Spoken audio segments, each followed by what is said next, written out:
On va commencer avec le 5 sol 12. À qu'il est doux, à qu'il est beau de voir venir ensemble l'Église unie à seul troupeau dans l'amour qui l'assemble. Toute sa force et sa douceur qui s'insère et profonde en chaque frère et chaque sœur est un exemple au monde.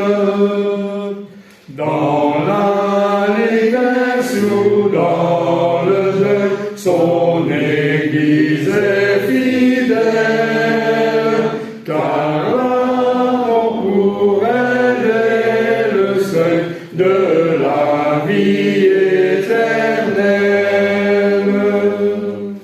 Plus précieux qu'un coffre d'or est l'amour qui les lie. C'est une fortune, un trésor dont leur âme est remplie. Voilà. On va chanter le 45.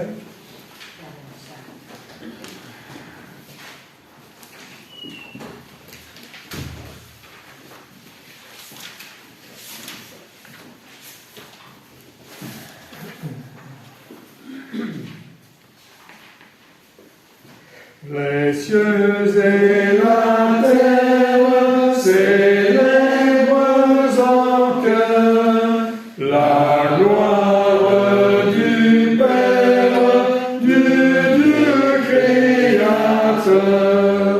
Il est redoutable dans sa majesté, il est admirable dans sa charité. C'est lui qui nous donne le printemps joyeux, les fruits de l'automne, l'été radieux, largesse infinie que rien ne tarit. Sa main rassasie tout être qui vit. La vive lumière des cieux enflammés, l'ombre et le mystère des bois embaumés, le flot qui murmure, la fleur qui sourit, tout dans la nature nous parle de lui. Mais ô Dieu suprême, plus que tout tes dons, c'est ton amour même que nous adorons. Ô source éternelle de grâce et de paix, ton peuple fidèle te louera jamais. Avant la lecture, le 48.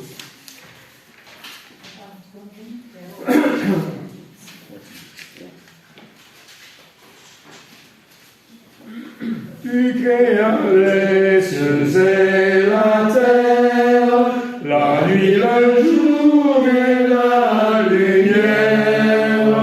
Je regarde et je reste quoi, rien n'est sans toi.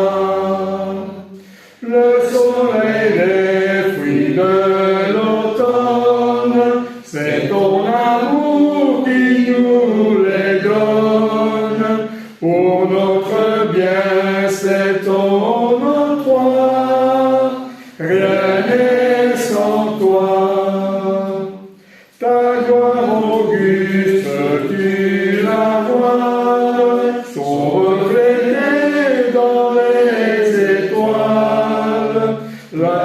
obéis à ta loi, rien n'est sans toi. Pourquoi te souviens-tu des hommes, des pauvres pécheurs que nous sommes? Pourquoi te souviens-tu de moi? Rien n'est sans toi.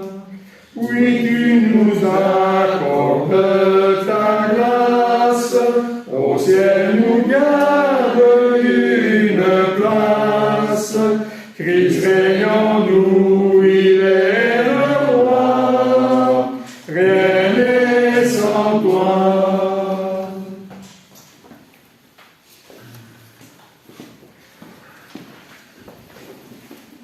Pour la lecture de ce matin, je vais prendre un passage dans les Proverbes.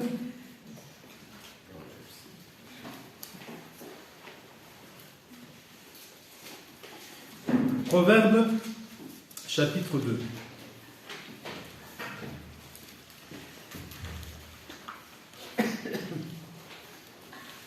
Proverbes, chapitre 2.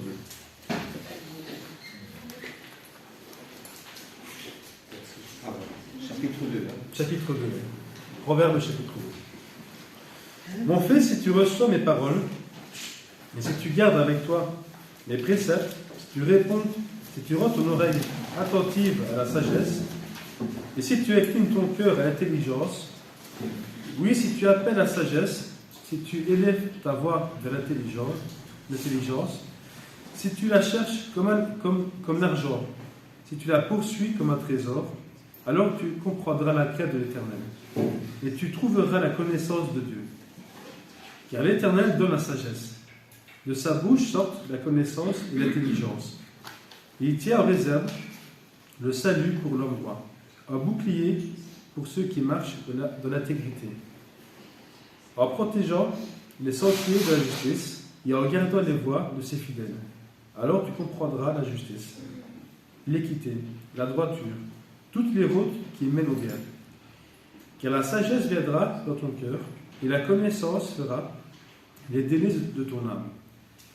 La réflexion veillera sur toi, l'intelligence te gardera, pour te délivrer de la voie du mal, de l'homme qui tient des discours pervers, de ceux qui abandonnent les sentiers de la droiture, afin de marcher dans les chemins ténébreux, qui trouvent de la jouissance à faire le mal, qui mettent leur plaisir de la perversité, qui suivent des sentiers détournés et qui prennent des routes tortueuses, pour te délivrer de la femme étrangère, de l'étrangère qui emploie des paroles doucereuses, qui abandonne l'ami de sa jeunesse et qui oublie l'alliance de son Dieu, car sa maison penche vers la mort, et sa route mène chez les morts. Aucun de ceux qui vont à elle ne reviennent, et ne trouvent les sentiers de la vie. Tu marcheras ainsi dans la voie des gens de bien, tu garderas les sentiers des justes. Car les hommes droits habiteront le pays, les hommes intègres y resteront, mais les méchants seront retranchés du pays, les infidèles en seront arrachés.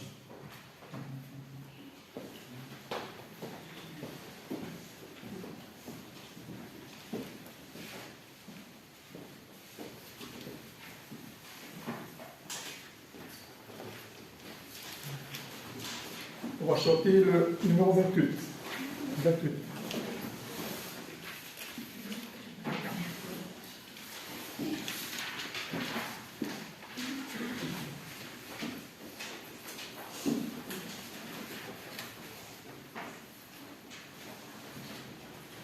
Amour, ô parole insondable, ô mot plus doux que tous les mots, ta force libre impérissable, comme l'océan de ses flots, inonde tout nos mots. Lumière sainte qui m'éclaire, devant toi pâlit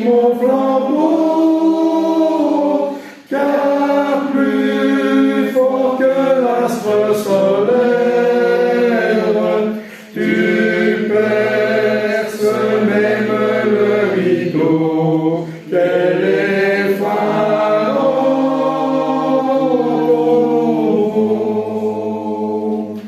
Guide infaillible qui dirige le voyage, le pèlerin.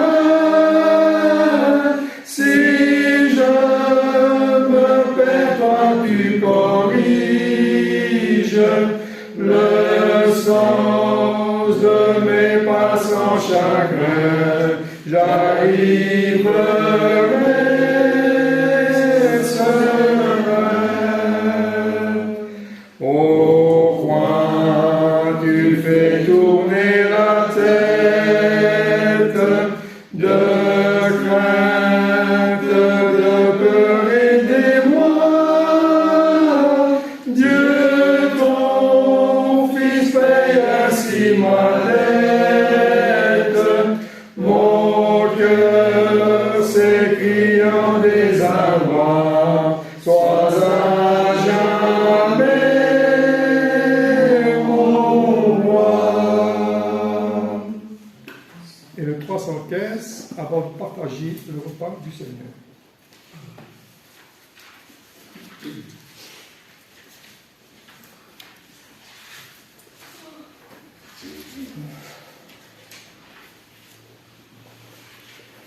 Quand je me vois sans famille, sans amis abandonnés, quand ma foi même vacille, je pense à Gethsémane. Quand le monde dur superbe me jette un regard hautain, je revois prostré sur l'herbe Jésus en pleurs au jardin. Sa prière, je l'écoute et je ressens sa frayeur. Je vois tomber chaque goutte de sang mêlé de sueur. Je lui donne alors ma vie. Pour moi, je ne garde rien. Pour lui, je me sacrifie. Sa prière est mon soutien.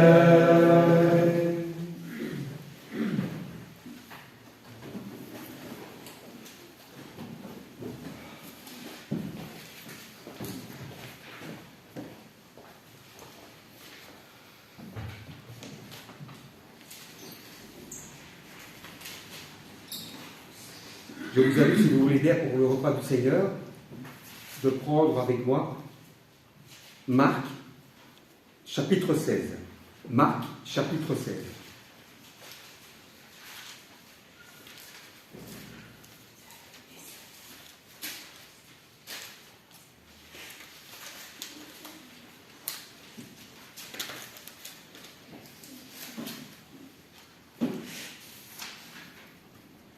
Lorsque le sabbat fut passé, Marie de Magdala, Marie, mère de Jacques et Salomé, achetèrent des aromates afin d'aller embaumer Jésus. Le premier jour de la semaine, elles se rendirent au sépulcre de grand matin, comme le soleil venait de se lever. Elles disaient entre elles, « Qui nous roulera la pierre loin de l'entrée du sépulcre ?» Et, levant les yeux, elles aperçurent que la pierre, qui était très grande, avait été roulée. Elles entrèrent dans le sépulcre, virent un jeune homme assis à droite, vêtu d'une robe blanche, et elles furent épouvantées. Il leur dit, « Ne vous épouvantez pas, vous cherchez Jésus de Nazareth, qui a été crucifié. Il est ressuscité, il n'est point ici. Voici le lieu où on l'avait mis. Mais allez dire à ses disciples et à Pierre qu'il vous précède en Galilée, c'est là que vous le verrez, comme il vous l'a dit. » Elles sortirent du sépulcre et s'enfuirent. La peur et le trouble les avaient saisies. Et elles ne dirent rien à personne, à cause de leur effroi. Jésus, étant ressuscité le matin du premier jour de la semaine, apparut d'abord à Marie de Magdala, de laquelle il avait chassé 7 démons. Elle alla emporter la nouvelle à ceux qui avaient été avec lui, et qui s'affligeaient et pleuraient. Quand ils entendirent qu'il vivait et qu'elle l'avait vu, ils ne le crurent point. Mais après cela, il apparut sous une autre forme à 2 d'entre eux qui étaient en chemin pour aller à la campagne. Ils revinrent l'annoncer aux autres, qui ne le crurent pas non plus. En fait, il apparut aux 11 pendant qu'ils étaient à table, et il leur reprocha leur incrédulité et la dureté de leur cœur, parce qu'ils n'avaient pas cru ceux qu'il avait vus ressusciter. Puis il leur dit, « Allez par tout le monde et prêchez la bonne nouvelle à toute la création. Celui qui croira et qui sera baptisé sera sauvé, mais celui qui ne croira pas sera condamné. Voici les miracles qui accompagneront ceux qui auront cru. En mon nom, ils chasseront les démons, ils parleront de nouvelles langues. Ils saisiront des serpents, s'ils boivent quelques breuvages mortels. Il ne leur fera point de mal. Ils imposeront les mains aux malades, et les malades seront guéris. Le Seigneur, après leur avoir parlé, fut enlevé au ciel et s'assit à la droite de Dieu. Et ils s'en allèrent prêcher partout. Le Seigneur travaillait avec eux et confirmait la parole par les miracles qui l'accompagnaient.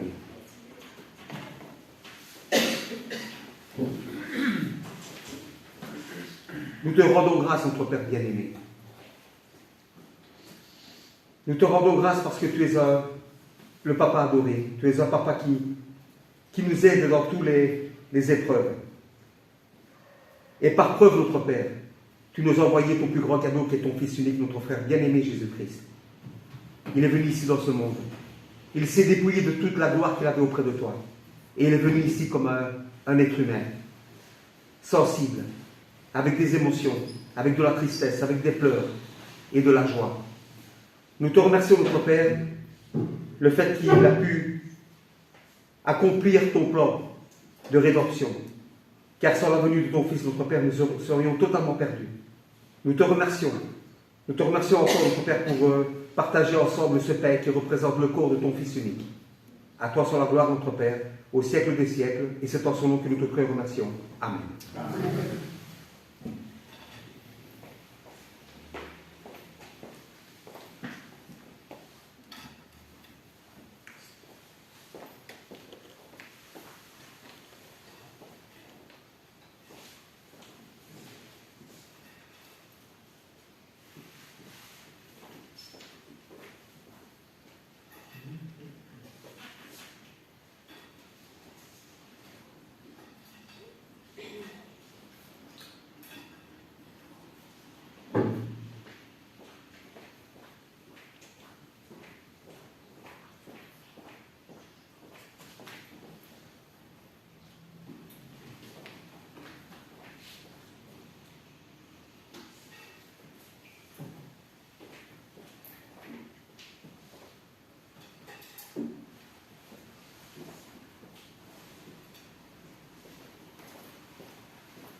Père Tout-Puissant, nous sommes heureux également, notre Père, d'être ici pour partager ce vin qui représente son sang, ce vin qui représente cette nouvelle alliance, ce vin qui représente le sacrifice, notre Père. Grâce à son sacrifice, nous avons l'espoir de la vie éternelle. Nous étions errants, nous étions perdus. Et c'est lui qui est passé par l'abattoir, ce n'est pas nous. C'est son sang qui a coulé sur la croix. Ce n'est pas le sang d'égout, ce n'est pas notre sang. Nous te demandons, notre Père, de pouvoir prendre ce repas avec dignité, avec amour et avec sensibilité, notre Père bien-aimé. Et de ne jamais oublier ce que ton Fils a fait pour nous. Car il en va pour nous, notre Père, si nous voulons avoir cette vie éternelle. Nous te demandons de pouvoir continuer à persévérer dans la foi et dans les œuvres, et de toujours grandir, notre Père, auprès de toi et de ton Fils unique, par l'Esprit Saint également. Merci pour tout, notre Père, et c'est toujours au nom de ton Fils unique que nous te remercions. Amen. Amen.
On va chanter le 190.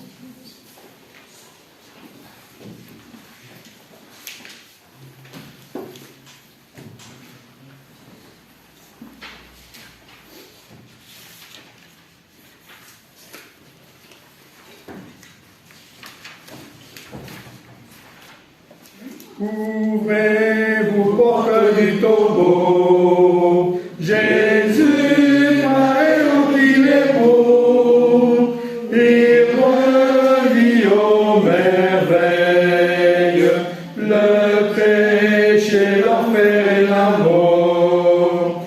En vain, aucune l'effort, mon Rédempteur s'éveille, il vit, je sais que mon Rédempteur vit, il vit, je sais que mon Rédempteur vit. Voyez ses mains, ses pieds percés, et les stigmates pour laisser le fouet, le fer, l'épine. C'est pour moi qu'il a tant souffert. Il m'a délivré de l'enfer. Au chagrin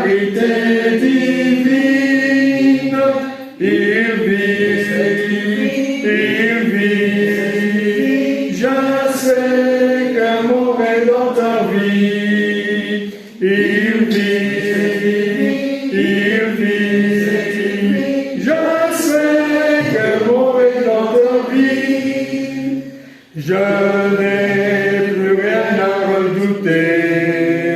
De mon sauveur, oui, je doutais. Sa promesse est formelle. Au tombeau, mon corps descendra. Mais Christ ressuscitera pour la vie éternelle. Il vit. Je sais que mon Rédempteur vit. Il vit. Je sais que mon Rédempteur vit. Et encore la prédication, 246. 246.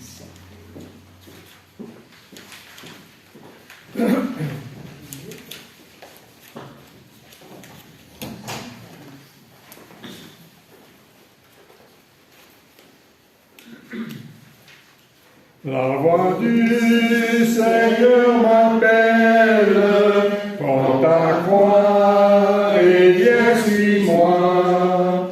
Je réponds, Sauveur fidèle, me voici, je suis à toi. Jusqu'au bout, je veux te suivre dans les bons, les mauvais jours. À toi pour mourir et vivre, à toi Jésus pour toujours. Mais le chemin du calvaire est étroit et périlleux. C'est un chemin solitaire, difficile et ténébreux. Jusqu'au bout, je veux te suivre dans les bons, les mauvais jours. À toi pour mourir et vivre, à toi Jésus pour toujours. Il faut quitter ce qu'on aime, savoir être mal jugé, endurer l'injure même du monde être méprisé. Jusqu'au bout, je veux te suivre dans les bons, les mauvais jours. À toi pour mourir et vivre, à toi Jésus pour toujours.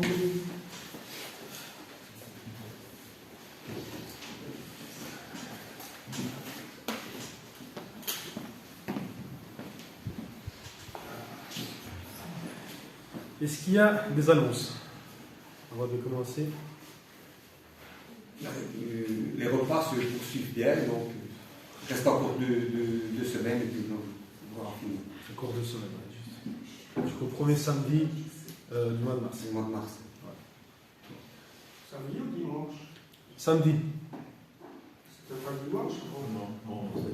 Non, mais il faut les samedis. Qu'on fait les samedis pour Les repas pour les sans-abri. Ah, le soir, d'accord. Autant pour moi.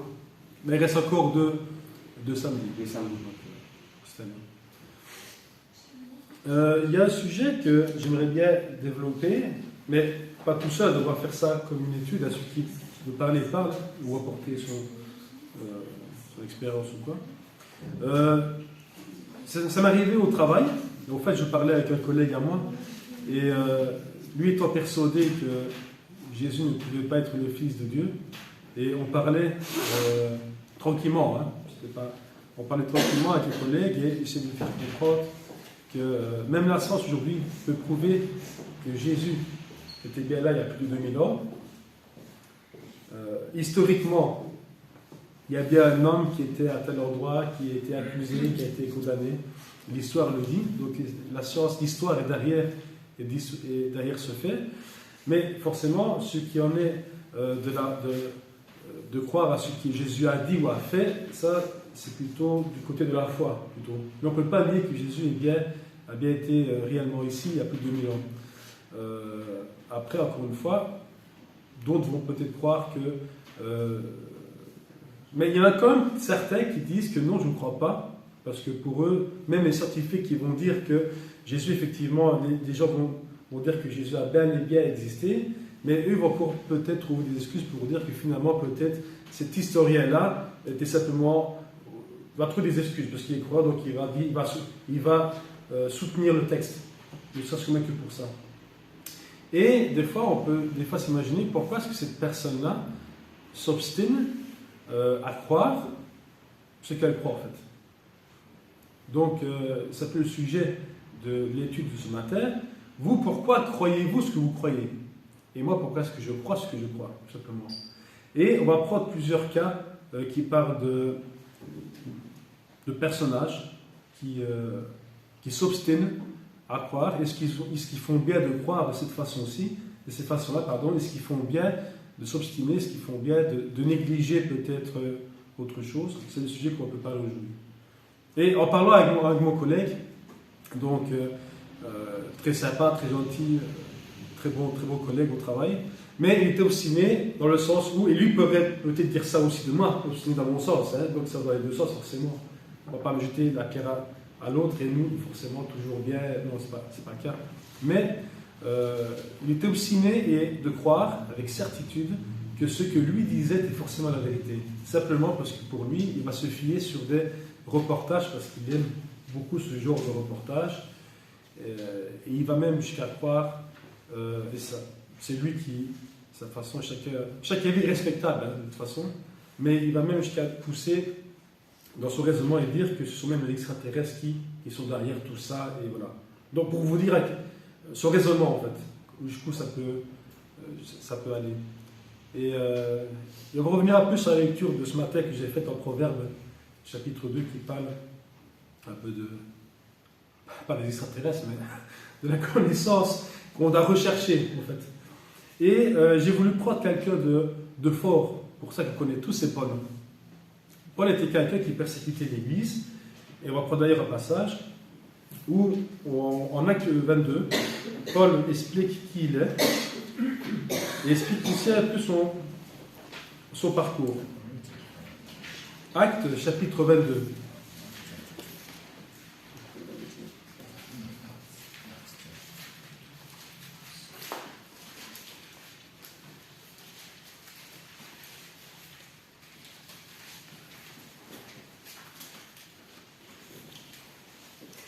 Je vais lire les 6 premiers versets. Hommes, frères et pères, écoutez ce que j'ai maintenant à vous dire pour ma défense. Lorsqu'ils entendirent qu'il leur parlait en langue hébraïque, ils redoublèrent de silence. Et Paul dit, je suis juif, né à Tars, en Cilicie, mais j'ai été élevé dans cette ville-ci et instruit au pied de Gamaliel, de la connaissance exacte de la loi de nos pères. Étant plein de zèle pour Dieu, comme vous l'êtes tous aujourd'hui. J'ai persécuté à mort cette doctrine, liant et mettant en prison hommes et femmes. Le souverain sacrificateur et tout le collège des anciens m'en sont témoins. J'ai même reçu d'eux la lettre pour les frères de Damas, où je me rendis afin d'emmener liés à Jérusalem ceux qui se trouvaient là et de les faire punir. Comme j'étais en chemin et que j'approchais de Damas, tout à coup, vers midi, une grande lumière venant du ciel resplendit autour de moi. Voici les 6 premiers versets. Ici, on voit que Paul, il explique un peu son parcours et il n'hésite pas, et il dit ce que réellement il était en fait. Il était instruit au pied de Gamaliel dans la connaissance exacte de la loi de nos pères, étant plein de zèle pour Dieu. Qui aurait pu croire qu'une personne qui était instruite dans la loi parfaite et zélée pour s'exercer à suivre Dieu puisse se comporter d'une façon jusqu'à, comme il dit lui-même ici, jusqu'à persécuter à mort cette doctrine. Donc il allait jusqu'à punir des gens qui croyaient à cette doctrine que lui-même, au moment où il parle à ce moment-là, explique que c'est celle-ci maintenant qui suit. Comment aujourd'hui on peut être sûr et certain, parce que Paul, quand il était auprès de Gamaliel et qu'il était instruit, où il dit comme ça, de la connaissance exacte de la loi. Mais à ce moment-là, c'était l'époque charnière et voilà, la loi était parfaite pour celui qui la considérait parfaite autour de la loi, mais plus aujourd'hui. Mais à ce moment-là, il était question de connaissance exacte de la loi, de nos pères, étant zélés pour Dieu, comme vous l'êtes aujourd'hui. Donc lui était persuadé, et malgré toutes ces choses-là, lui, en plus de ça, il disait qu'il avait le zèle pour Dieu, comme vous l'êtes aujourd'hui. Mais ce zèle-là, il l'avait pas pour servir Dieu, à sa façon, oui, mais il le faisait pour persécuter l'Église, en fait. Et aujourd'hui, qu'est-ce qui a poussé Paul à avoir ce zèle? Et des fois, on pourrait peut-être se dire, mais il est tellement convaincant quand il parle, que cette personne ne peut pas se tromper des fois. Ou des fois, on peut peut-être dire, tiens, je suis une personne, il y a des pasteurs, soi-disant, qui sont mondialement connus, on va dire, si tout le monde le suit, il ne peut pas se tromper. Parce que, simplement, s'il y a autant de personnes qui le suivent, parfois même par millions, il y en a bien un qui va avoir la supercherie s'il se trompe. Ou peut-être qu'il va dire, celui-ci, s'il se trompe, ben, quelqu'un va forcément le reconnaître ou va lui dire, écoute, ne le suivez plus parce que cette telle personne-là, malgré qu'il suit par autant de millions de personnes, peut se tromper. C'est le cas là, après tout. Et malgré tout, des millions de personnes font confiance à une telle personne. Mais est-ce qu'ils ont raison de faire confiance à une telle personne? Ça, c'est une question qu'on doit se poser aussi nous-mêmes. Si aujourd'hui, moi, je suis ici, est-ce que c'est parce que je suis né, parce que mes parents y étaient déjà dans jeunesse, donc forcément, est-ce que j'ai suivi mes parents? Ça, c'est une question qu'a posée mon fils Saverio il y a quelque temps. Il me disait, papa, si on était né autre part, dans un autre endroit du monde, avec une autre culture, une autre religion que celle où on serait né aujourd'hui, et si on continuerait à croire à ce qu'on croit aujourd'hui? C'est une question intelligente. Parce que cette question-là, tout le monde peut se la poser par rapport à son père ou à sa mère. Parce qu'aujourd'hui, effectivement, aujourd'hui je suis ici, pourquoi? Parce que peut-être, oui, j'étais un peu influencé, peut-être parce que j'ai suivi mon père, forcément j'étais en même temps, donc je n'étais pas peut-être le choix, comme mon fils peut-être me suit aussi peut-être parce que je suis ici et mon fils, forcément, n'a pas vraiment le choix. Il y a un moment donné où il fera sa propre opinion des choses et il comprendra de lui-même, il fera ses propres recherches pour effectivement savoir s'il est au bon endroit ou pas. Mais en attendant, il se fie à ce qu'on lui dit et il fait confiance à ses parents. Comme moi, j'ai fait confiance à mes parents. Et comme chacun, certainement, écoute son père et forcément influence son enfant. Parfois bien, parfois un peu moins bien. Où est-ce que l'enfant ou le parent veut enseigner à son enfant. Mais tout ça pour dire que aujourd'hui, c'est des questions qu'on doit se poser pour comprendre. Parce qu'il est facile de dire je suis chrétien, je crois en Dieu, j'ai vu des choses dans ma vie qui me font que. Mais il ne peut pas avoir autant de personnes différentes dire le même témoignage et pour autant être séparés doctrinalement parlant. Il y a quand même un problème qui se pose. Donc il y a un moment donné où on ne se pose quand même pas la bonne question malgré tout ça. Mais c'est aussi ça que il faut se poser. Pourquoi? Parce que si je suis ici, est-ce que c'est à cause de mon père ou ma mère? Ou est-ce que c'est à cause que j'ai fait des recherches personnelles et qui m'ont poussé après, effectivement, je suis ici? Est-ce que j'étais influencé dans mes propres recherches quand même parce que je recherche ce qui me plaît, parce que je veux comme rester ici? Ça, c'est un avis personnel et ça, c'est une question d'honnêteté envers soi-même. Est-ce que je recherche ce qui me plaît ou est-ce que je recherche la vérité qui peut peut-être me déplaire et me pousser peut-être même à partir de là où je me trouve bien par intérêt personnel ou pour suivre Dieu, par amour, si sûr, en étant envers moi-même. En 1 Timothée, c'est toujours Paul qui parle, mais c'est toujours par rapport à son témoignage qu'il donnait. En 1 Timothée, chapitre 3, verset 13, il dit « Je rends grâce à celui qui m'a fortifié en Jésus-Christ, notre Seigneur, de ce qui m'a jugé fidèle, en m'établissant dans le ministère, moi qui étais auparavant un blasphémateur, un persécuteur, un homme violent. Moi, j'ai obtenu miséricorde parce que j'agissais par ignorance dans l'incrédulité. Et la grâce de notre Seigneur a surabondé avec la foi de la charité qu'il y a en Jésus-Christ. Il le dit lui-même qu'il a agi par ignorance. Il le dit aussi en Acte 22 où il dit que malgré qu'il était dans une connaissance parfaite de la loi et qu'il était aussi zélé pour le faire, il reconnaît que malgré toutes ces choses-là, il était encore dans l'ignorance. C'est pour ça qu'on peut dire que même si on est aisé pour faire des choses immenses, même dans l'Église, on peut avoir la meilleure connaissance, qu'on peut étudier, on peut toujours et encore, peut-être, encore se retrouver encore dans une ignorance quelque part. C'est ce que Paul dit aussi. Paul était connu comme quelqu'un qui était instruit, même très avancé par rapport à ceux de son entourage, comme quelqu'un qui était fort zélé. Et c'est pour ça aussi que c'est un exemple, Paul.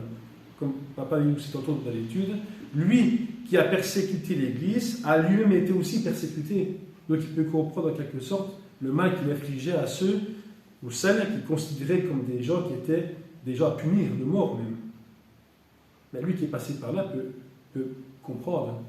Jésus est l'exemple promis de toute façon. Mais tout ça pour dire que, alors c'est pas qu'on doit toujours avoir le dos de se dire je crois, mais est-ce qu'on peut vraiment être certain? Comment vraiment être certain? C'est ça en fait le sujet que je voulais prendre dans la lecture ce matin. On va même reprendre, si vous voulez, un proverbe chapitre 2. On va juste relire les 6 premiers versets. On ne va pas relire toute la lecture.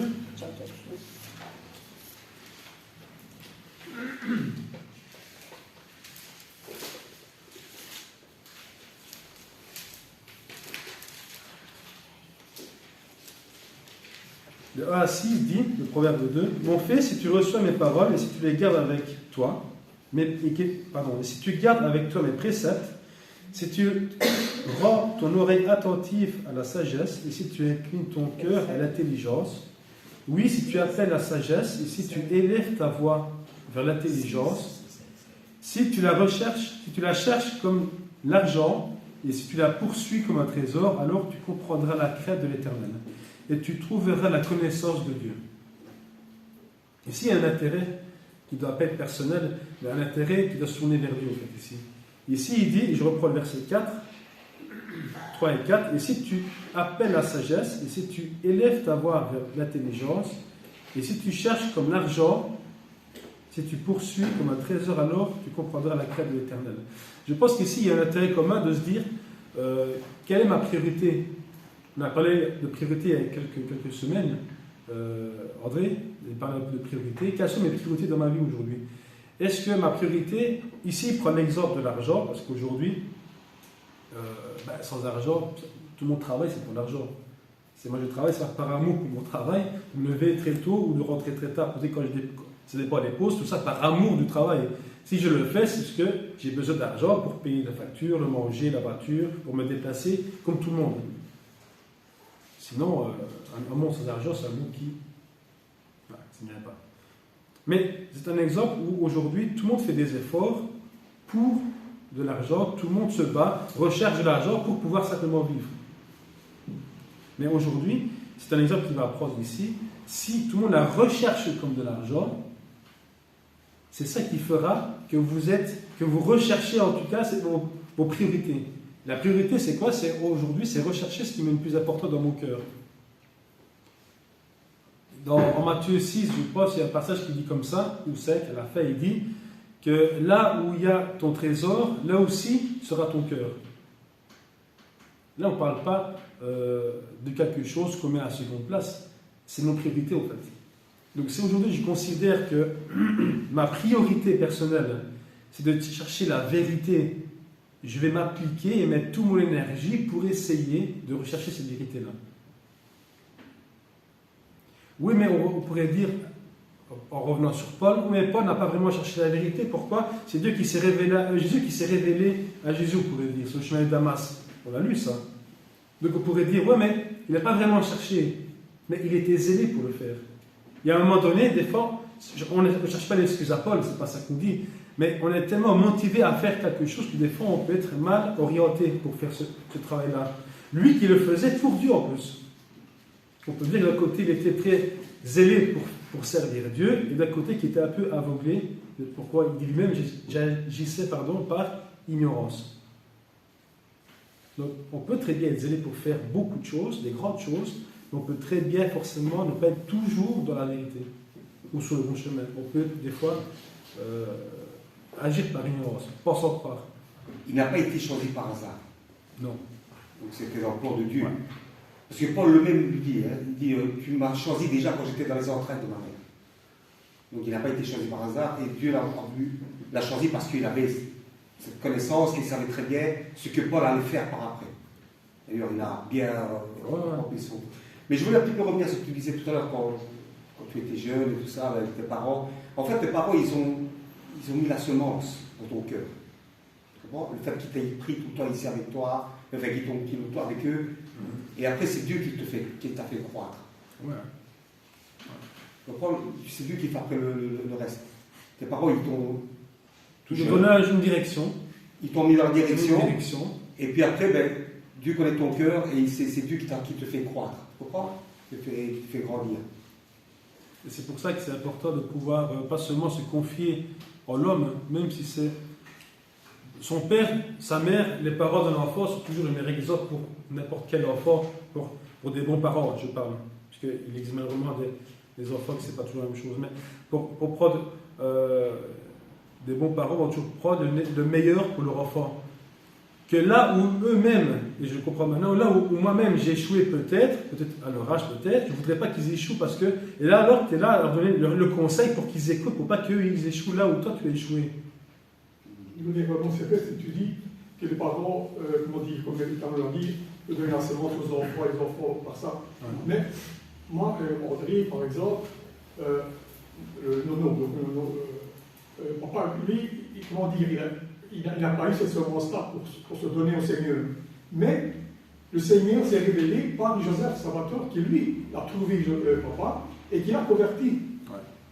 Donc, une personne qui recherche le Seigneur, parce qu'il cherche ou d'une autre, il se fera trouver par une personne ou l'autre. C'est ça que je veux dire. Et rechercher le Seigneur, ça va venir de soi-même. Si tu peux avoir un mieux seulement ce que tu veux, mais si tu n'as pas ça dans ton cœur, tu resteras toujours, comment dire, tu ne verras jamais en lui. Ah ouais. Donc c'est quelque chose que je crois qu'on ressent et qu'on se sent attiré par ça. Voilà. Et si une personne, même s'il n'a pas eu, si elle n'a pas de personne qui, comment dire, pour l'aider à connaître le Seigneur, il trouvera toujours. Dieu a dit comme ça, Dieu se fait toujours trouver par celui qui le cherche. Voilà. Et si une personne cherche le Seigneur se fait trouver. Je frappe avant la porte et il faut d'abord avoir l'envie forcément de s'y intéresser, avant de s'appliquer, à essayer de faire des recherches pour essayer de trouver finalement quelle est la volonté de Dieu, pourquoi, quel est le message de la Bible. C'est celui qui n'a pas intérêt, en tout cas, avant ça, il ne fera pas des efforts pour eux, en tout cas. Le mot intérêt est impressionnant parce que le mot intérêt prouve, c'est ça la signification du mot intérêt, c'est que j'ai un avantage à retirer de quelque chose. Sinon, ce n'est pas mon intérêt d'agir, ce n'est pas mon intérêt de perdre du temps à faire ça. Ce n'est pas dans mon intérêt de perdre mon temps à lire quelque chose que peut-être je trouve peut-être compliqué, on ne m'aide pas. Ce n'est pas dans mon intérêt de faire ça parce que je ne vais rien en retirer pour moi. Et ça peut un peu orgueilleux d'un côté. Mais on recherche c'est que forcément on veut. Il faut aussi dire que c'est vrai que Paul, il a rencontré le Seigneur. Le Seigneur s'est révélé à lui. Moi, je me donne Damas, c'est extraordinaire. Mais il ne faut pas oublier que nous aussi, on a rencontré le Seigneur. Et on l'a rencontré par sa parole. Ah ouais. Donc lui aussi se révèle à nous. Quand il s'est révélé avec Paul, il s'est révélé à nous par sa parole. Exactement. Et c'est à nous, maintenant, de le suivre. Mais, encore une fois, pourquoi croyez-vous ce que vous croyez, pourquoi je crois ce que je crois? je dois être capable, pas seulement de fonder ma foi juste sur le fait de me dire, bah, je crois ça parce que j'ai suivi là, ou parce que j'ai écouté l'autre, parce que celui-ci parle bien, alors, tout simplement parce que là, il y a beaucoup de monde, donc je suis la foule, tout simplement. Mais je pense qu'il était bien de pouvoir un peu examiner la question pour savoir... Chemin personnel. Pardon? Un chemin personnel. Exactement. C'est un chemin personnel. Personne ne peut influencer quelqu'un et dire « Écoute-moi, tu seras sauvé ». Non. Si je désire suivre le Seigneur et que je mets en pratique et que j'écoute sa parole, le Seigneur fera ce qui jugera être bon pour moi, de toute façon. Mais ce n'est pas en suivant quelqu'un que je vais moi-même être sauvé parce que j'ai écouté ou parce que j'ai suivi tel pasteur, parce qu'il est influençable. Il faut reconnaître une chose quand même. Quand on parle de ce sujet-là, il faut reconnaître qu'il y a des personnes qui ont eu vraiment ce grand privilège d'avoir une foi parfaite. On peut toujours avoir de la foi, c'est certain. Mais quand on voit des gens comme Paul, qui a vu sur ce chemin de Damas, il était bien sûr zélé. Mais comme tu disais, il suivait un mauvais chemin, mais il a eu le grand privilège quand même, malgré que cela a coûté dans la vie, mais il a eu un grand privilège d'avoir cette lumière qu'il a vue et cette voix qui s'est fait entendre de la part du Seigneur, qui a fait que sa foi, il ne pouvait plus dire après, est-ce que je suis vraiment dans le bon chemin ou dans le mauvais chemin? Est-ce que je continue ou j'abandonne?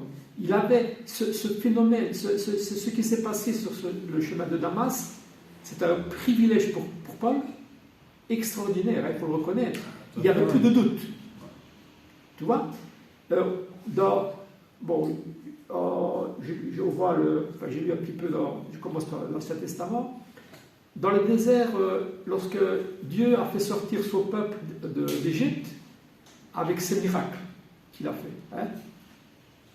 ses fléaux pour Pharaon, et puis on voit dans le désert, pendant 40 années, ils sont dans le désert, parce qu'il a dit, il y a certaines personnes qui ont péché contre moi et je ne veux pas qu'ils entrent dans le pays de cette génération, dans le pays de Canaan. Et tout ce qu'il a fait, les miracles qu'il a fait pour boire, pour manger, pour subvenir à leurs besoins, pour la nourriture, la manne, et puis tous les conquêtes dans le pays, avant qu'il n'arrive à Canaan, c'est vrai que c'était des moments difficiles, mais l'homme qui a vu ça, c'est un peu comme Paul. Dieu existe et Dieu est avec nous. Il ne pouvait pas faire demi-tour, bien que Moïse a entendu la voix de l'Éternel, il était vraiment l'exemple. C'était le Paul de l'Ancien Testament, on va dire. Mais malgré tout ça, les preuves que Dieu apportait, il y en a qui sont retournés dans l'idolâtrie, et il y en a que Dieu a dû punir. En leur disant, par exemple, vous n'entrerez pas dans le pays que j'ai promis à Isaac, à Abraham, Isaac et Jacob.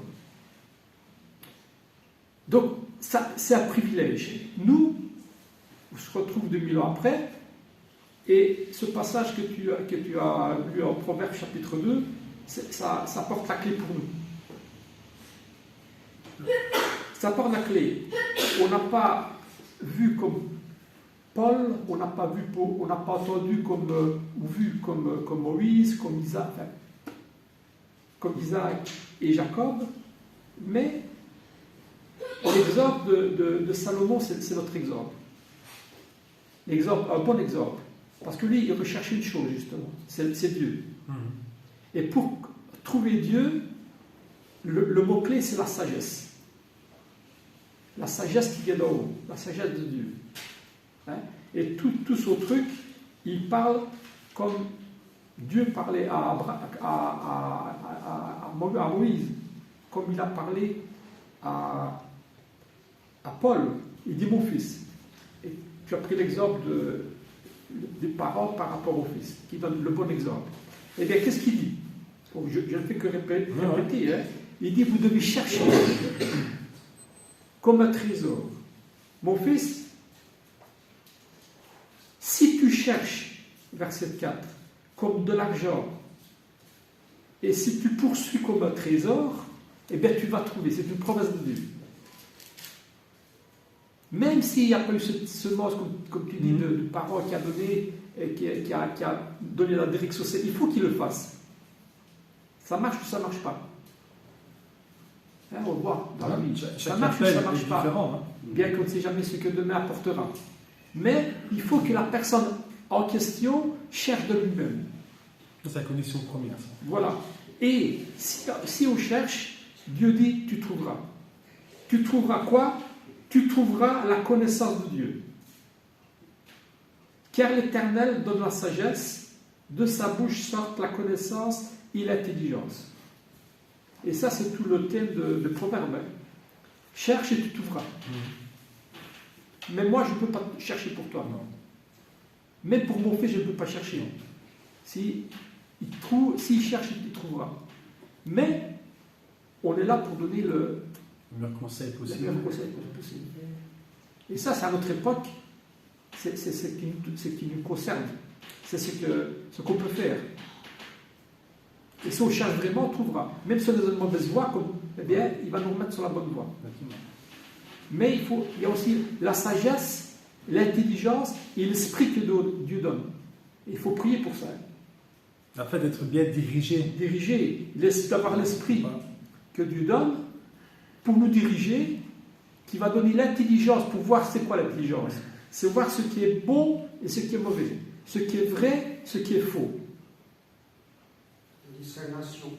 Discerner. Ouais. C'est discerner. Voilà.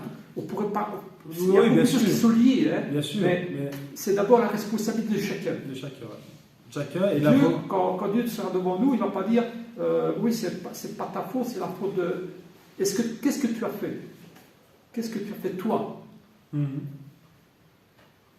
pour me trouver et pour trouver la connaissance? Ça, c'est... Hier, tu m'as parlé, on t'a parlé tartine. Ouais. Tu m'as parlé d'un cas, tu as dit si je me trompe, c'est pas ma faute, c'est ouais, le pasteur. Ah ouais, lui par exemple, c'était un ami avec qui je parlais et j'expliquais sa façon de. On parlait d'un passage de la Bible qui avait mal compris, à mon sens en tout cas. Et je lui dis de prendre un passage. Mais je vois que quand on lit ce passage-là ne l'interpelle pas. Non, mais ne l'arrange pas, plutôt. En fait, il ne sait plus vraiment comment expliquer sa façon de comprendre ce passage-là, bibliquement parlant, en fait. Et à la fin, il dit, oui, mais le pasteur a dit que... Et c'est là le problème, c'est que quand on vient placer sa confiance dans une personne, le pasteur, peu importe la personne, qu'on vient placer la confiance, sa foi, en quelque sorte, on va placer sa foi dans une personne, c'est le danger que, parce que le pasteur a dit que c'était comme ça que... Donc c'est même pas lui qui réfléchit, il se contente de faire un copier-coller de ce qu'on lui apprend, de comprendre, pas parce qu'il a de croire pas ce qu'il a compris, mais de croire ce qu'on lui a dit de faire ou dit d'apprendre. Ça, c'est des choses qui sont, et beaucoup de personnes, il y a de tout forcément, mais malheureusement, il y a beaucoup de personnes qui se fient beaucoup à l'homme. Et le passage, c'est pour ça que j'ai dit ça, la lecture des proverbes, et qu'André a bien aussi résumé à l'instant, c'est que c'est nous qu'on doit avoir cette envie. Comme on recherche un trésor, on doit avoir envie de rechercher cette vérité-là quelque part. Et Dieu donne la sagesse et la connaissance à celui qui le cherche fidèlement et qui en fait une priorité. Là, il prend l'exemple, encore une fois, de l'argent pour dire que tout le monde court un peu après l'argent, on va dire. Mais aujourd'hui, nous devons courir après la vérité, après la connaissance. Celle que Dieu donne, pas celle que l'homme peut donner. Même si celle que l'homme peut donner, on peut croire que l'homme, il parle vraiment bien, tu vois. Il aspire vraiment. J'ai la chair de poule quand il parle. Il y en a qui parlent comme ça. Et on peut. Mais voilà. Est-ce qu'il est dans la vérité? Et nous, on croit que, parce que, pour moi, c'est une vérité qui est mal orientée, tu vois. Mais comme on a dit, Dieu se fait connaître de celui qui le recherche. Donc si la personne est sincère, encore une fois, si elle est honnête envers elle-même, je pense que Dieu se fait connaître. Pourquoi? Dieu l'a dit. Et Dieu n'est pas un Dieu menteur. C'est que Dieu dit, il le fait. Donc on part avec une certitude déjà à la base. Mais il faut déjà être honnête envers nous-mêmes, se dire qu'est-ce que Dieu veut et non pas ce que moi je recherche. Tout simplement. Il y en a un passage que je l'ai bien appris, mais ça c'est un passage que tout le monde connaît. Hein. On parlait un peu avec Moïse, mais là c'est avec Josué. Au chapitre 1, si je peux lire, le verset 8. Chapitre 1 de Josué. Le verset 8, je peux lire. Que ce livre de la loi ne s'éloigne pas de ta bouche. Médite-le jour et nuit pour agir fidèlement selon tout ce qui est écrit. Car c'est alors que tu auras du succès dans tes entreprises. C'est alors que tu réussiras. Moi, ce que j'aime dans ce verset-là, c'est le fait qu'il dit médite-le jour et nuit. Ça accentue un peu l'importance de la parole et à quel point il ne faut pas la négliger. Il y a beaucoup d'autres passages où il dit qu'il faut lire la parole, comme on a appris aussi en Proverbe, l'importance de rechercher comme un trésor. Et ici, Josué dit que ce livre ne s'éloigne pas de toi. Donc considère ceci comme quelque chose de très important. On parle de priorité juste avant.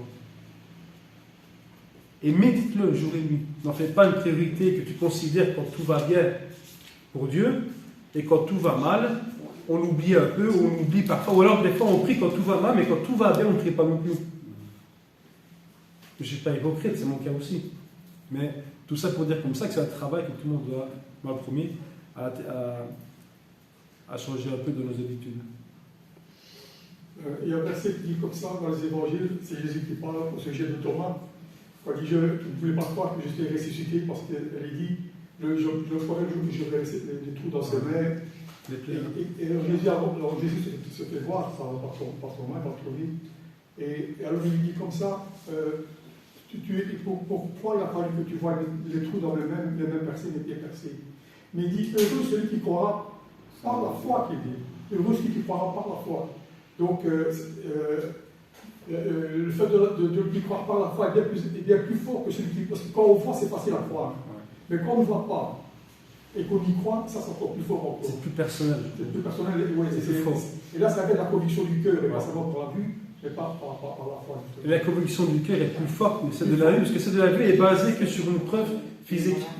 Alors que, comme on connaît la signification du mot en hébreu où il explique qu'est-ce que la foi, c'est une ferme assurance des choses qu'on ne voit pas, des choses qu'on espère, des choses qu'on ne voit pas. On n'a pas besoin de voir, de croire parce qu'on a vu. On sait qu'il existe, donc maintenant je sais, je peux m'attacher à ça parce que je sais que ça existe. C'est réel. Comme Jacques qui dit, si je vois Dieu, je vais croire. Je ne sais pas si vous vous rappelez l'histoire avec Lazare et le mauvais riche et Lazare. Où d'abord le mauvais riche est mort et il est reçu. Et on voit aussi Abraham qui lui, Lazare, pardon, Qui est dans le sein d'Abraham. Qui est dans le sein d'Abraham, et Abraham nous dit, et il se rend compte, alors il parle, le méchant et le bon, tu vois, et on voit comme une discussion, comme si on voyait un film, tu vois, on lit ce passage-là, et on voit que le mauvais riche essaya de convaincre voilà, et il essayait de convaincre Abraham, de dire, permets que je puisse venir, ou que quelqu'un puisse avertir mes frères. Mais Abraham leur dit, tes frères ont Moïse. Ils ont les prophètes. Ils ont les prophètes. Si quand même, s'ils ne veulent pas croire à eux, ils ne croiraient quand même pas, même si quelqu'un reviendrait à la vie. Tout ça parce qu'encore une fois, ils croient par la vue. Mais ils ne sont pas convaincus réellement dans le cœur. Et c'est la même chose aussi pour nous autres. Quand vous avez eu Jésus, le Christ comme preuve.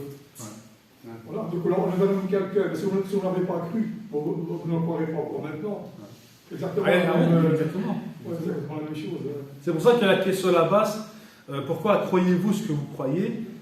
On croit tous pour une raison, forcément, parce que ce qu'on est ici, c'est qu'on croit quelque part en Dieu. Mais est-ce que nos croyances sont fondées? Et c'est pour ça qu'alors il y a un travail à faire. Et j'ai aussi un travail personnel à faire. Que ce soit par rapport à mon entourage, que ce soit par rapport à ce que le pasteur il parle bien, donc je l'écoute parce que celui-ci est influençable, il parle bien, je le suis parce qu'il est suivi par des milliers de personnes, donc forcément il y a une vérité quelque part. Mais là, c'est chacun qui doit répondre pour soi-même et reconnaître pourquoi je crois ce que je crois. À partir de là, il y a un travail à faire, à se dire, ben voilà, on a vu en Josué que ce livre ne s'éloigne pas de toi, mais en plus de ça, médite-la jour et nuit. C'est une façon aussi de toujours se remettre en question en fait. Je ne crois pas parce que mes parents sont aussi, donc je suis ici, et je crois parce que je me suis remis en question, j'ai lu la parole de Dieu, je vois l'importance de me repentir. Et voilà, on a vu. Et celui qui est honnête, Dieu se fait connaître de celui-ci, tout simplement. Celui qui le recherche réellement.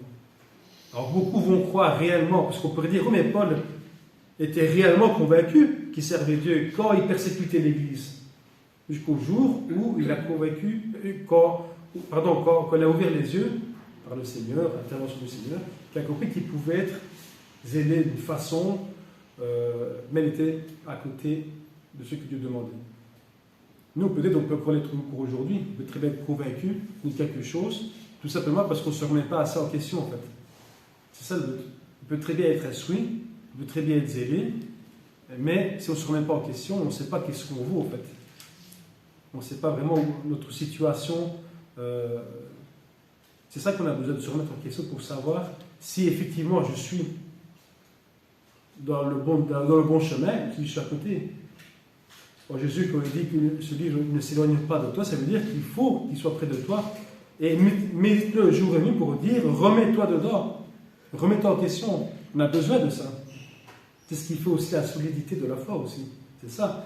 Si je suis dans l'erreur, la parole va me rediriger vers la vérité. Et si je suis dans la vérité en quelque sorte, ben la parole va confirmer et je serai encore plus solide de toute façon. Quoi qu'il arrive, il n'y aura pas de perdant. Ou la personne est recorrigée, ou alors la personne est encore plus forte qu'avant. Et voilà, c'est un sujet que je voulais parler. C'est un sujet qui touche tout le monde. Hein. Mais je trouve que c'était bien des fois de se dire pourquoi est-ce que. Des fois on peut croire, Paul était convaincu. Et je suis peut-être convaincu, mais c'est pas le peut-être qu'il faut, c'est être certain. Et c'est la parole qui nous rend certains de ce que nous pouvons croire par rapport à d'autres personnes, par rapport à d'autres mouvements, par rapport à d'autres religions. Ce que le monde peut enseigner, ce que la Bible dit, en fait. Certains pasteurs devraient quand même faire attention parce qu'ils ont quand même une grosse responsabilité. Et ces gens-là, ces pasteurs-là, ont lu, comme nous lisons la Bible aussi, le passage de Jacques, avec la loi qui est un petit membre, et qui peut être comme un gouvernail qui pourrait délier carrément tout un bâtiment. Mais le pasteur a une responsabilité. Il faut faire attention. Et ceux qui écoutent le pasteur aussi ont une responsabilité. Eux aussi, de toute façon, parce que peut-être plus fort pour celui qui va enseigner les gens, mais celui qui enseigne. D'ailleurs, il y a un passage où il parle à ceux qui enseignent et du respect pour ceux qui vous enseignent. Parce qu'ils seront jugés plus difficilement que vous. Plus sévèrement. Parce qu'ils ont une responsabilité, c'est vrai, mais celui qui écoute aussi ne doit pas se cacher derrière cette ignorance, c'est-à-dire cachée, pour dire oui, mais j'ai suivi celui-ci, donc voilà, c'est pas vraiment ma faute. Ben si. La parole est là pour nous instruire, c'est à toi. Si tu ne la médites pas assez, si tu ne la mets pas en pratique, si tu n'essayes pas de te remettre en question assez, c'est à toi qui est porté les responsabilités. Je vous souhaite une petite parole qui va mettre, comment je vais dire, un à la l'aise. Ouais.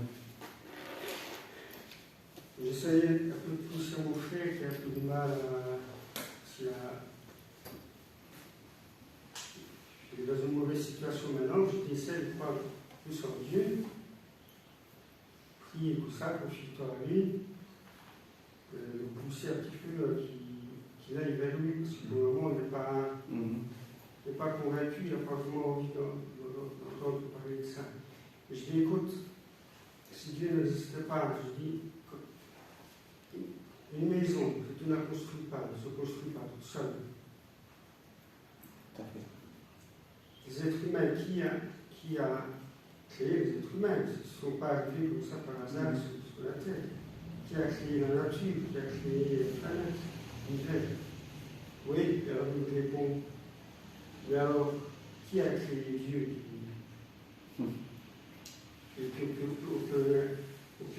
ainsi de suite. Qui a créé celui qui a créé Dieu. Et puis qui a créé celui qui a créé celui qui a créé Dieu. Il n'y a pas de... On peut remonter à ça infiniment aussi, parce que c'est à la base, il y a un moment donné où les gens, je parle avec ces personnes-là, ils me disent aussi, oui, mais d'accord, mais moi, je ne considère pas que Dieu existe, mais voilà, je pense plutôt à l'évolution, au Big Bang, ok, mais qui a provoqué Big Bang selon toi? Alors, si Big Bang a réellement existé, qui l'a provoqué? Oui, mais c'est... ok, mais qui a encore... Donc on peut remonter aussi infiniment, mais infiniment en fait. À partir de là, on en revient à ce que je disais au début, c'est la foi qui est là, et si on base ça sur notre foi, je considère que Dieu existe. Après qu'il soit né comme aimé, c'est pas ça qui va fonder ma foi, mais il y a un moment donné où un jour, peut-être qu'on sera face à lui, peut-être qu'on saura des choses. Mais aujourd'hui, il y a encore des mystères qu'on ne peut pas toujours tout comprendre non plus, tu vois. C'est vrai que ça peut être quelque chose. Ah ben oui. Il faut dire que Dieu n'a pas de début, n'a pas de fin. Dieu n'a pas de début, n'a pas de fin. C'est l'éternité.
On va chanter le 596.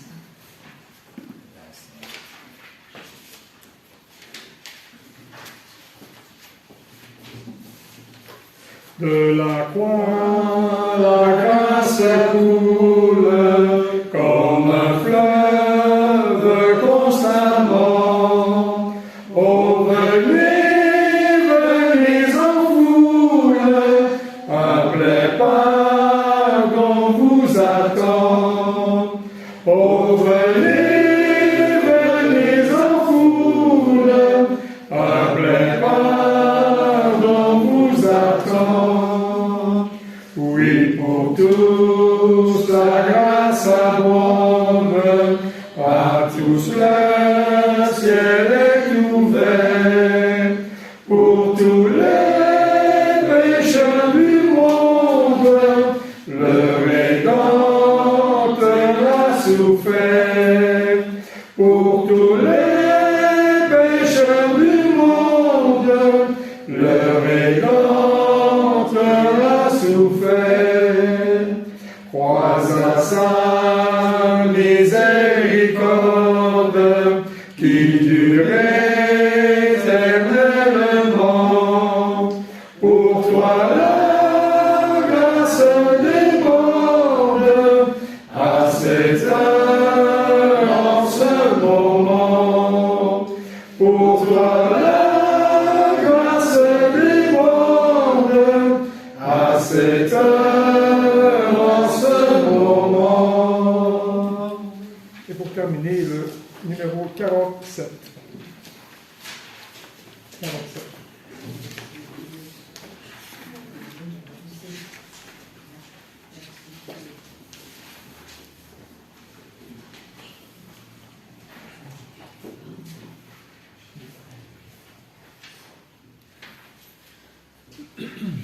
Merci Dieu pour ta lumière, éclairant la terre entière. Merci pour l'immense amour que tu montres chaque jour. Merci Seigneur, je veux dire, merci pour l'air qu'on respire. Merci de m'avoir conduit jusqu'à toi. Merci Père pour la table, par ta main si charitable, dressée avec tes bienfaits, que nous soyons satisfaits. Éternel, je te rends grâce et me tiens devant ta face. Tu subviens à tout besoin, de moi toujours tu prends soin.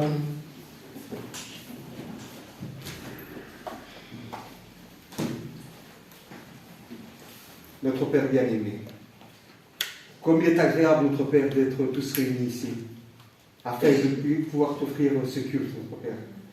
Comme il est agréable, notre Père, de partager ces cantiques et de partager ce repas qui représente le sacrifice de ton Fils unique. Nous te prions, notre Père, et te remercions pour toute la grâce que tu nous donnes, pour le pain que tu nous donnes chaque jour, et pour ce pain spirituel, notre Père, qui sort de ta bouche. Nous te demandons, notre Père, de pouvoir continuer toujours à bien discerner ta parole et de pouvoir nous protéger, notre Père, par quiconque qui chercherait à nous déstabiliser de ta parole. Nous te demandons, notre Père, de nous aider toujours à bien grandir et à bien la connaître, notre Père, afin que nous puissions instruire et aider notre prochain. Nous te remercions, notre Père, de nous avoir ouvert la porte par ton Fils Jésus-Christ et de pouvoir prendre ce chemin, notre Père, qui est étroit. Oh, combien il est beau ce chemin, notre Père. Nous te demandons de pouvoir persévérer dans la foi et dans les œuvres et de pouvoir continuer à saisir ce chemin. Car nous savons qu'à côté, il y a un chemin aussi. Mais lui, il est spacieux. Il est large, mais il mène à la perdition. Nous ne voulons pas prendre ce chemin, notre Père. Nous te demandons pardon si des fois il arrive que nous dévions un petit peu, ou nous dévions totalement, parce que des fois nous sommes faibles, nous sommes découragés, mais nous savons que tu es toujours là, notre Père, parce que tu es notre papa, comme un papa qui s'occupe de son enfant. Merci pour tout, notre Père. Nous te prions de prendre soin de chacun d'entre nous et de nos proches, notre Père. Nous te remercions pour tout ce que tu fais pour notre sœur Hélène et de lui donner beaucoup de force et beaucoup de courage. Nous te prions aussi pour notre sœur Conforte afin que tu puisses continuer à prendre soin d'elle. De tous nos frères et sœurs qui sont dans le monde et qui souffrent. Nous te prions également pour la maman de notre frère André, notre frère Joseph, afin que tu puisses continuer à l'aider. Et ainsi que pour ma femme et pour tous nos frères et sœurs qui sont persécutés dans le monde et qui souffrent, qui sont maltraités pour défendre ta parole. Nous te prions aussi avec tous nos frères et sœurs qui sont dans la joie. Nous sommes joyeux de fait qu'ils soient heureux également, notre Père. Merci pour tout, notre Père. Nous te prions aussi pour le grand-père de notre sœur Nella, afin que tu puisses l'aider. Merci pour tout, pour la joie que tu nous apportes chaque jour, même dans les moments difficiles. Et c'est au nom de ton Fils unique que nous te remercions. Amen. Amen.